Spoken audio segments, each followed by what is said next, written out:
A few years ago, I started a YouTube channel where I was editing my videos with a $500 laptop. It's safe to say that experience was far less than ideal because whenever I would go into my editing software, my computer would freeze up and it would be really laggy. And then when I would go to publish the videos, it would take an excruciatingly long period of time. Despite all this, my YouTube channel was growing, so I decided to upgrade my laptop, and it's the best decision I could have ever made for the future of my YouTube channel. I recently went through the process of researching what factors and specifications were important for seamless video editing, so I figured I would share that with all of you to save you some time when finding a good laptop if you have a newer or smaller YouTube channel that you want to edit videos for. So what factors do you need to consider when picking out a laptop for video editing? I'll walk through each of the important factors you need to consider, and don't worry, I'll keep it at a high level. So just stay with me here and then I'll get to which laptop I picked out for my video editing.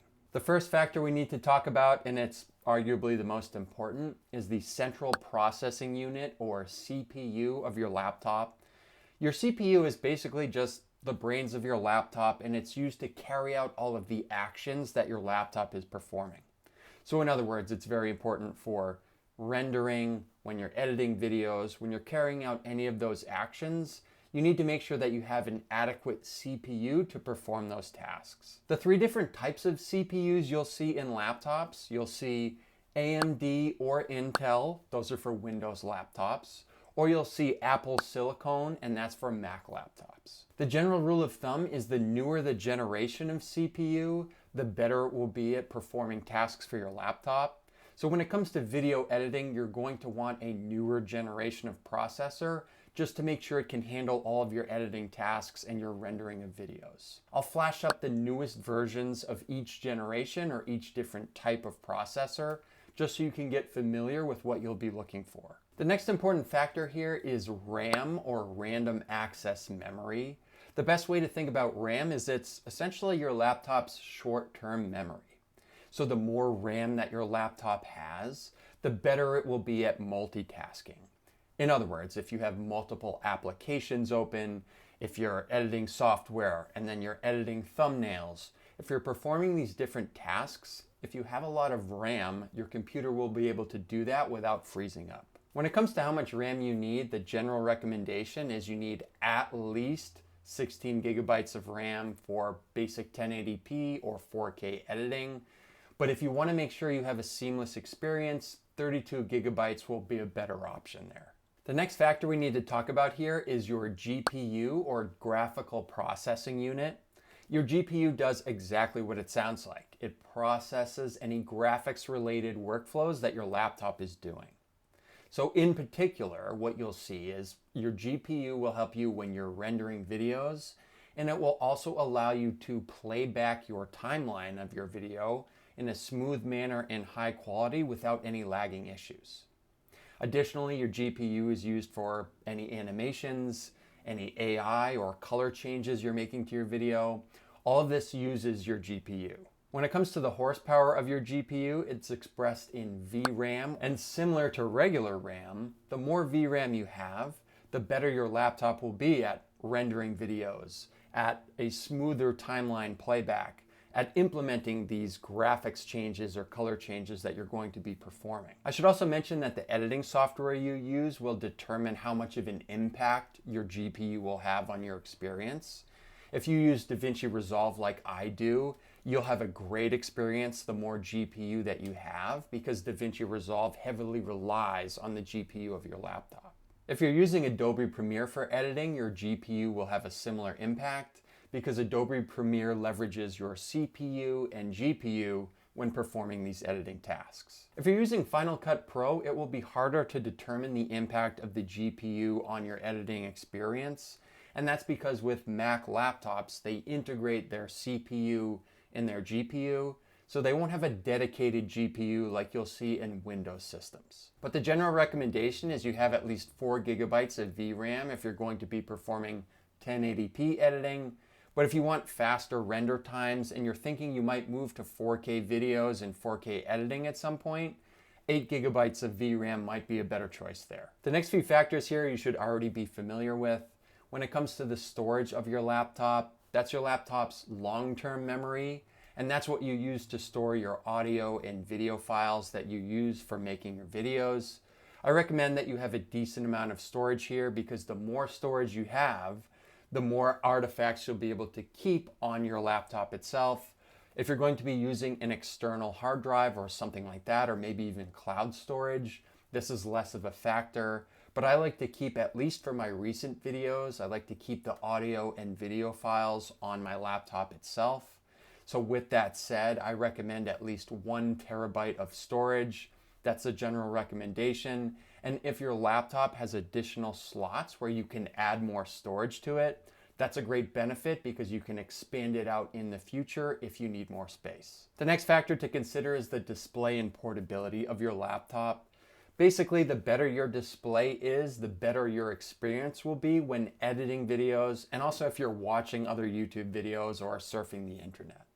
I recommend if you're editing 1080p videos, your resolution should at least be 1080p, and a good rule of thumb for the size of that monitor, 14 to 16 inches, that gives you enough room to edit your videos and see everything clearly, but it's also small enough that you can take your laptop on the go if you're editing away from home.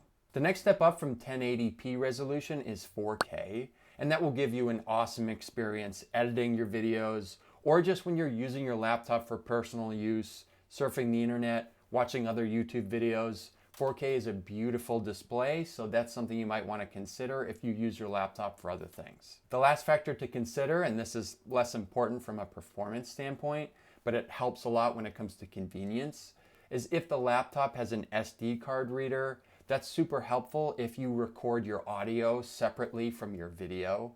That's what I do. I have a separate microphone that I wear, and having an SD card reader makes it super convenient because you can just put it directly into the laptop. You don't have to take an extra external SD card reader everywhere you go when you're editing your videos. When doing all this research, I wanted a laptop that takes all of these factors into account and meets those requirements.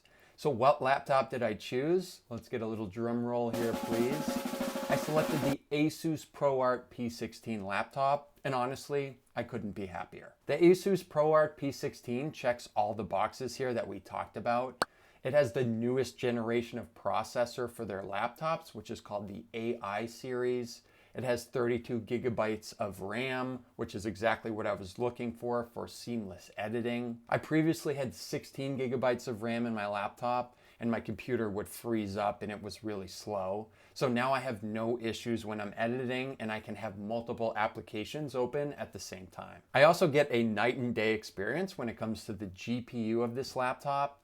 This laptop has 8 gigabytes of VRAM. My previous laptop had 0 gigabytes of VRAM. In other words, it didn't have a dedicated GPU. So my render times went from anywhere from 30 to 40 minutes down to about 5 minutes. So those time savings there, that makes buying this laptop worth it to me right off the start. The ProArt P16 also has 1 terabyte of storage, which is a great starting point.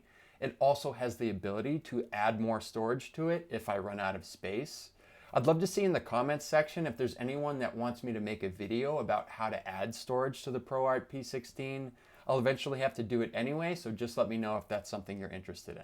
In terms of the display, the ProArt P16 has a 4K OLED display. It's beautiful, it has rich colors. It makes my editing experience much better. It makes my personal viewing of other YouTube videos incredibly satisfying. And it's a huge upgrade from the standard HD resolution that I had on my previous laptop. As a bonus, the ProArt P16 has a dedicated SD card reader right here, which makes it really easy for my audio files. The last thing we need to talk about here is the price of the ProArt P16, because the bottom line is this laptop still expensive? Yes, it definitely is.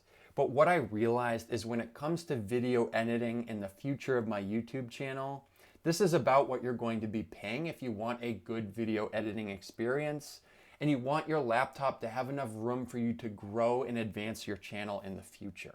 Especially when you compare this laptop to an Apple laptop with similar specifications, you'll find that you're paying at least 50% less when you're going with the Asus option compared to the Mac option. The Apple laptop that compares to the ProArt P16 is the Apple MacBook Pro 16 M4 Max. That's at least 50% more expensive, as I mentioned. I'll include links to both of these laptops in the description so you can compare them. But again, I think there's great value with the ProArt P16 because you're getting very similar performance for a cheaper price, and it just paves the way for the future of my channel. I know that I won't have to replace my laptop even if I move to 4K videos in the future. It's also worth it to me that the laptop that I got, with these shortened render times, it allows me to stay focused on editing my videos, and it saves me a lot of time in the long run, which ultimately allows me to put out more videos in the future. Hopefully this video either helped you pick out a laptop that you can use for your YouTube channel, or it saved you a lot of time when it comes to researching what exactly you need. I'd love to see in the comments section if you pick out one of these laptops or which one you ultimately go with. And as always, thanks for checking out this episode from Network from Home, and we'll catch you on the next one.